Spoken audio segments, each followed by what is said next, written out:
बोलो जयकारा। बोल मेरे श्री गुरु महाराज की जय। जय। सौभाग्यशाली प्रेमी गुरुमुखो, जब हम संत महापुरुषों की चरण शरण में जाते हैं तो हम श्रद्धा विश्वास के साथ जो भी वहाँ पे हमारे मन की इच्छा होती है वो पूरी हो जाती है, बिना मांगे पूरी हो जाती है। क्योंकि जो संत महापुरुष हैं ये तो साक्षात भगवान का ही रूप है। भगवान ने ही संतों का रूप धारण करके संसार में आते हैं और जीवों का कल्याण करते हैं। क्योंकि भगवान जो है वो अंतर्यामी है, घट घट वासी है, सर्वव्यापी है। वो पूरी दुनिया के अंदर अगर कोई भी उनको याद कहीं पे भी करता है तो वहीं पे ही उनके मन की सभी इच्छा कैसे ना कैसे तरीके से वो पूरी कर देते हैं। क्योंकि अगर आपका सच्चा विश्वास है, आपका पक्का इरादा है, तो आपकी हर इच्छा संत महापुरुषों की कृपा से आपकी पूरी हो जाती है। क्योंकि इंसान जो है उसको विश्वास नहीं होता। वो यही सोचते हैं कि जो संत महापुरुष है ये तो एक इंसान ही है हमारी तरह। जो इंसान समझते हैं उनको इंसान नजर आते हैं, जो भगवान समझते हैं उनको भगवान नजर आते हैं। अब देखो, एक राजा था, उसके राज्य में तरह तरह के लोग रहते थे, बड़े मजबों के रहते थे। जो भी राजा को बुलाते थे वहाँ जाता था। राजा जिसके पास जाए वो बोले कि ये हमारे परमात्मा है, ये हमारे भगवान है, ये हमारे भगवान है। कोई किसी को बोले, कोई किसी को बोले। राजा जो था बड़ा कंफ्यूज हो गया कि परमात्मा कितने हैं, ये उसकी समझ में नहीं आए। और उसने कईयों से सवाल किया। 3 सवाल वो करता था कि परमात्मा कितने हैं और परमात्मा कैसे मिल सकता है, वो परमात्मा करता क्या है। अब वो बड़े बड़े से पूछा, बड़े बड़े से पूछने के बाद उसको कोई सेटिस्फैक्शन नहीं हुई, कोई तसल्ली नहीं हुई। तो एक बार एक आश्रम में गया, वहाँ पे एक महात्मा जी से मुलाकात हुई। तो महात्मा जी को कहने लगा, महात्मा जी मुझे ये बताओ कि परमात्मा कितने हैं। आप अपने गुरु जी को बोलते हो कि हमारे गुरु जी परमात्मा है। कहता है मैं जहाँ पे जाता हूँ मुझे हर मजहब के अंदर एक नया परमात्मा मिल जाता है, नया भगवान मिल जाता है। कहता है मैं बहुत ही कंफ्यूज हूँ, क्योंकि जहाँ पे भी जाता हूँ वहाँ पे एक नया भगवान मिल जाता है। ये कोई समझ में नहीं आता। मुझे तो ये बताओ कि भगवान कितने हैं और कैसे वो मिल सकता है और क्या वो करता है। महात्मा जी ने कहा ठीक है, आपको केले में बताए तो आपको केले को लाभ होगा, तो ये आपने बड़ा अच्छा प्रश्न किया है। तो ये सभी के जब सभा लगी हो तो सभी लोगों को फायदा हो इसका, तो आप एक आयोजन करो कि एक सभा बुलाओ बहुत तगड़ी सी, बहुत सारे लोग जिसमें इकट्ठे हों, तो हम उसका आपको तीनों चीज़ों का आंसर दे देंगे। तो राजा ने कहा ठीक है। राजा ने 15 दिन का टाइम लिया और अपना वो तारीख पक्की कर दी। भाई इस दिन सभी लोगों ने यहाँ पे आना है, वहाँ लंगर भी मिलेगा, प्रसाद भी मिलेगा और वहाँ पे आपको 3 चीज़ों का आंसर भी मिलेगा। तो राजा जो ने कर दिया ऐलान और महात्मा जी को कह दिया भाई इस तारीख को आपने जवाब देना। वो कहता है ठीक है, कोई बात नहीं। अब महात्मा जी के पास ही एक गांव था जिसके अंदर किसान वगैरह रहते थे, और वो किसान लोग महात्मा जी के बड़े भगत थे, आते थे, मत्था टेकते थे, आशीर्वाद लेते थे। तो एक जो किसान था वो कहने लगा, महात्मा जी मुझे कोई सेवा बताओ, मुझे कोई सेवा बताओ। जो महात्मा जी ने पूछा, जो आपको सेवा देंगे वो करेंगे, जो आपको बोलेंगे। कहता है जी कुछ भी आप करो बोलो, मैं आपकी बात को कभी नहीं टालूंगा। उन्होंने बोला ठीक है, आपको बताते हैं 2-4 दिन में। फिर 2-4 दिन में उसको बुलाया अकेले में और कहा कि देखो, आपको राजा के यहाँ जाना है और आपको मेरे कपड़े पहनने हैं और मैं आपके कपड़े पहनूंगा। वो कहने लगा जी ये क्या बात। उसने बोला जो हम कहते हैं तो हमारी बात मानो। उन्होंने बोला ठीक है। तो उसको जब वो उस दिन जाना था तो जो किसान था वो उसको महात्मा वाले कपड़े पहना दिए, जो महात्मा जी थे उसने किसान वाले कपड़े पहन लिए। तो जब दोनों दरबार में गए तो उनको किसान को बताया कि महात्मा जी आपको बड़े आदर पूर्वक ऊपर बिठाएंगे और बड़ी इज्जत करेंगे और आपसे जो भी वो क्वेश्चन आंसर करेंगे, जो सवाल करेंगे, तो आपने बोलना है बस इतना छोटा सा सवाल है, ये तो मेरा किसान बता देगा, बस आपके उसके बाद आपने चुप रहना है, तो सारा कुछ मैं करूँगा। उन्होंने बोला ठीक है। उनको जब महात्मा जी के कपड़े पहन के वो किसान और किसान के कपड़े पहन के महात्मा जी दरबार में गए, महात्मा जी को उन्होंने बड़ी इज्जत से मान से ऊपर बैठाया और किसान जो था वो नीचे बैठ गया। तो जब उनसे पूछा भाई अब बताओ, वो महात्मा जी को बोला कि भाई मेरे 3 क्वेश्चन हैं कि परमात्मा कितने हैं, वो कैसे मिले और क्या करता है। वो ने कहा ये लो इतना मामूली सा सवाल, ये तो मेरा किसान जो नीचे बैठा हुआ है वो ही दे देगा, आप मुझे क्यों इतनी तकलीफ दे रहे हो, मेरा किसान ही दे देता है, ये तो बड़ा छोटा सा सवाल है, कुछ और पूछते तब भी था। तो राजा ने कहा, महात्मा जी बोला अपने किसान को, जो महात्मा जी थे किसान के रूप में, उनको खड़ा किया और कहा महात्मा जी ये राजा के सवालों का जवाब दो। राजा ने बोला भाई ठीक है कि किसान ही ये देता है। जब किसान ने कहा महाराज मैं आपके 3 सवालों का जवाब देता हूँ, पहले आप ऐसे करो, पहले सवाल का जवाब है आप एक थाल मंगाओ, उसके अंदर थोड़ी सी सोने की गिनियाँ मंगाओ, तो फिर आपको देता हूँ।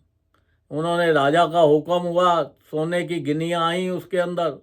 अब राजा को बोला है कि भाई इसको गिनो। जब बुला के गिनने लगे, उन्होंने एक हाथ से एक उठाई, हाथ पे रखी, कहने लगे ये कितनी है। उन्होंने बोला 1। फिर उसको नीचे रख दिया, दूसरी को उठाया, बोला भाई अब हाथ पे रखो कितनी है, कहता है 2। वो कहते हैं नहीं ये गलत है। उन्होंने बोला कि नहीं, वो ये पूछा कि देखो आपने आपके हाथ में कितनी है, कहता है मेरे हाथ में तो 1 ही है। उन्होंने बोला ठीक है इसको नीचे रख दो। जब तीसरी गिन्नी को फिर उठाया, फिर हाथ में उठाया और बोलने लगा ये कितनी है, वो कहने लगे 3। उन्होंने बोला नहीं ये कितनी है, वो कहने लगा ये आपके हाथ में कितनी है, कहता है मेरे हाथ में 1 है। उन्होंने फिर जो किसान के रूप में थे महात्मा, उन्होंने फरमाया कि देखो भगवान के जो अवतार हैं, अनेकों अवतार हैं, अनेकों रूपों के अंदर है, पर परमात्मा जो है सभी का एक है। वो डिफरेंट डिफरेंट रूप के अंदर, डिफरेंट डिफरेंट चीज़ों में वो अपना अवतार लेके तो संसार में आते हैं। तो इसलिए सारे जितने भी मजहब हैं सारे अच्छे हैं, सभी का वो भगवान है, सबका है।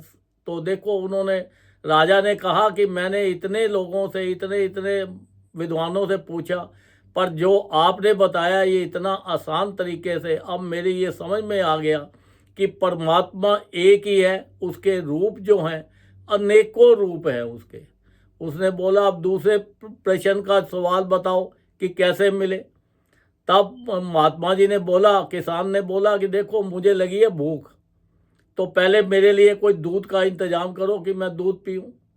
उन्होंने बोला ठीक है। राजा का हुक्म हुआ, दूध आ गया गिलास में। जब दूध आ गया तो उसके अंदर जो महात्मा जी किसान का रूप बना के बैठे थे, उन्होंने बीच में हाथ फेरना शुरू कर दिया। राजा कहने लगा किसान को कि आप दूध पी लो, ये हाथ से क्या कर रहे हो। वो बोलते हैं कि देखो ये दूध के अंदर घी होता है, पर मैंने ये सोचा है पहले मैं इसको हिला के घी को खा लूं, तो फिर मैं बाद में दूध पी लूँगा। राजा कहने लगा, ऐसे थोड़ा घी मिलता है, पहले ये दूध को जमाना पड़ता है, इसका दही जमेगा, फिर इसको मथनी से मथना पड़ेगा, फिर इसका मक्खन निकलेगा, मक्खन निकलने से फिर तपाना पड़ेगा, तब जाके इसका घी निकलेगा। तो राजा को बोला, भाई तेरे सवाल का जवाब मिल गया अब तुझे, कि देखो परमात्मा ऐसे नहीं मिलता, पहले तुम्हारे अंदर विश्वास पक्का होना चाहिए और भगवान का भजन करो, फिर जो आपके विचार रूपी विचार हैं इसकी मधानी बनाकर, इसकी मथनी बनाकर उसको मथो, फिर उसको मथते मथते कि विचारों की कैसे बनेगी, जब आप ध्यान से सत्संग सुनोगे तब आपके विचार वैसे बनेंगे। उन्होंने बोला, फिर जो संत महापुरुष नाम देते हैं वो नाम को ज़्यादा जपने के लिए क्यों कहते हैं, क्योंकि नाम जपोगे तभी बात बनेगी। नाम जब जपोगे फिर उसके बाद आप भजन में ध्यान में बैठोगे तो तब जाके परमात्मा मिलेगा। तो देखो संत महापुरुषों ने कितने आसान तरीके से उसको बताया राजा को कि परमात्मा कैसे मिलता है। तो आप तो वैसे ही बड़े खुश नसीब हो कि आपको संत महापुरुषों ने सब चीज़ दी हुई है, नाम दिया है, भजन दिया है, दर्शन दिए हैं, उनकी चरण शरण मिली हुई है। तो राजा को बड़ी आसानी तरीके समझ आया, कहने लगा भाई ये भी समझ आ गया, तो आपने बड़े अच्छे तरीके से महात्मा जी बताया। उन्होंने बोला कि अब ये बताओ कि परमात्मा करता क्या है। किसान ने बोला कि देखो भाई आप प्रश्न करते जा रहे हो, जो प्रश्न करने वाला व्यक्ति होता है वो नीचे बैठता है और प्रश्न का जो आंसर देने वाला होता है, उत्तर देने वाला, वो ऊपर बैठता है। गुरु और शिष्य की बड़ी मर्यादा होती है कि आप इस टाइम मेरे शिष्य बने हुए हो, मैं आपका गुरु बना हुआ हूँ, तो मुझे पहले ऊपर बिठाओ, फिर आप नीचे बैठो तो फिर आपको करे। उन्होंने राजा ने बोला ठीक है। वो किसान को उन्होंने, जो महात्मा जी थे उनको उन्होंने अपनी गद्दी पे बिठा दिया और आप नीचे बैठ गए। अब वो जो किसान था वो चुप रहा बिल्कुल। तो वो राजा बोलने लगा कि आप महाराज बताओ हमें, अब तो आप गद्दी पे बैठ गए हो, कि भगवान करता क्या है। वो कहते हैं राजा अभी भी तेरी समझ में नहीं आया। भगवान ये करता है, एक आम इंसान को राजा बना देता है और राजा को एक आम इंसान बना देता है, किसी को गरीब बना देता है, किसी को अमीर बना देता है, किसी के संसार में वाह वाह हो जाती है, इतनी इज्जत मान होती है, किसी को बुराइयां ही मिलती चली जाती है। भगवान का तो काम ये है। तो उसको उस राजा को समझ में आ गया। तो देखो संत माँ फिर उन्होंने राजा से ने उनसे नाम लिया, फिर उन्होंने अपना असली रूप दिखाया और बताया, उनको नाम दिया कि देखो ये नाम के लेने से बात नहीं बनेगी, नाम को श्रद्धा के साथ, विश्वास के साथ नाम को जपना पड़ेगा और विचार रूपी जो आपके हैं मथनी, इससे मथना पड़ेगा, तब जाके मक्खन निकलेगा। और फिर जब तपस्या में आप बैठोगे, भजन में बैठोगे, ध्यान में बैठोगे, तो तब जाके परमात्मा मिलेगा। तो देखो संत महापुरुष तो सभी के ऊपर इतनी अपार कृपा करते जा रहे हैं, तो फिर भी अगर हम विश्वास ना करें तो फिर तो गलती हमारी है। हमारे ऊपर देखो उन्होंने कितनी अपार कृपा करके हमारे लिए इतने आसान रास्ते बना दिए, 5 नियम बना दिए। वो कहने लगे, फरमाया कि ये 5 नियमों का पालन जहाँ पे भी होगा, श्री आरती, पूजा, सत्संग, सेवा, सिमरन और ध्यान, जो श्रद्धा सहित करे निश्चय हो कल्याण। इसके अंदर भी एक वर्ड डाल दिया, श्रद्धा, क्योंकि संसार के अंदर सबसे बड़ी चीज़ है विश्वास। अगर आप विश्वास से करते हो तो आपके सारे काम बन जाते हैं, विश्वास नहीं करते तो बस फिर आप संसार में उलझे रहते हो। तो देखो उन्होंने इतने आसान तरीके बना दिए हमारे लिए कि भैया ये चीज़ों का, जिस परिवार में 5 नियमों का भी पालन होगा और वो परिवार के अंदर ना तो कभी दुख आएगा, हमेशा संसार में सुखी सुखी रहेंगे, हमेशा परिवार में खुशियाँ ही रहेंगी, वहाँ पे कोई बीमारी नहीं आएगी, प्रॉब्लम नहीं आएगी। संसार के जितने सुख हैं सब उनके परिवार में अपने आप आते चले जाएंगे और परलोक के भी उनको सुख मिलेंगे। संत महापुरुष फरमाते हैं, देखो 24 घंटे हैं, आप संसार के काम कर रहे हो, इसमें कम से कम भी 2 घंटे जरूर निकालो, भजन करो। निकाल के उस टाइम 2 घंटे जब भजन करो तो ये सोच लो कि ये 2 घंटे मेरे नहीं हैं, ये उस परमात्मा के नाम के हैं। सब चीज़ों का ध्यान छोड़ के तो अपने उस परमात्मा के ध्यान में वो 2 घंटे दो। ये सोचो कि ये जो है 2 घंटे ये परमात्मा के लिए है, ये हमारे नहीं है। हम इसमें कोई संसार की सोच नहीं सोच सकते, संसार के कोई काम नहीं कर सकते। वो कहते हैं अगर 2 घंटे कंटिन्यूस नहीं बैठ सकते, 1-1 घंटा करके करो। 1-1 घंटा नहीं, आधा-आधा घंटा करके करो। जितना भी टाइम ज़्यादा से ज़्यादा मिल सके। अगर शरीर नहीं मानता तो लेट के करो। तो इसलिए संसार के अंदर देखो, परमात्मा ने तो हमारे ऊपर इतनी अपार कृपा की, तो अगर हम संसारी जीव इसको नहीं समझेंगे, हम तो मोह माया के जाल में फंसे हुए हैं संसार के अंदर, और ये संसार को ही सच मान के बैठे हुए हैं, और अपने ये शरीर जो है इसी को मान के बैठे हैं कि हम सच है। हर रोज देखते हैं कितने लोग गए, इतने लोग गए, हमारे बड़े बूढ़े भी चले गए, एक ना एक दिन हमने भी चले जाना है, सब कुछ यहीं छोड़ के चले जाना है।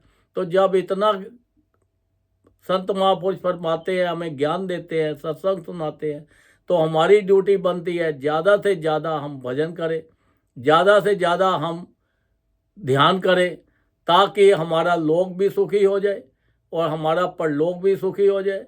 संसार के अंदर भी जो है संसारिक सुख भी हमें सारे मिले और परलोक के सुख भी सारे मिले। ये तभी मिल सकते हैं जब हम उनके हुक्म में चलेंगे, उनकी चरण शरण में चलेंगे, उनके बनाए हुए नियमों का पालन करेंगे और उनको विश्वास के साथ इंसान नहीं परमात्मा जब समझेंगे तभी हमारे कल्याण होगा। क्योंकि संत महापुरुष जो हैं ये परमात्मा ही संतों का रूप धारण करके तो संसार के अंदर आते हैं, और उनकी चरण शरण में कोई भी हो, कैसा भी हो, गरीब से गरीब भी आदमी चला जाए तो वो भी अमीर बना देते हैं। क्योंकि आपके मन के अंदर कोई भी इच्छा होती है तो जैसे उनकी दृष्टि आपके ऊपर पड़ती है तो दृष्टि पड़ने से ही आपकी सारी इच्छा पूरी हो जाती है।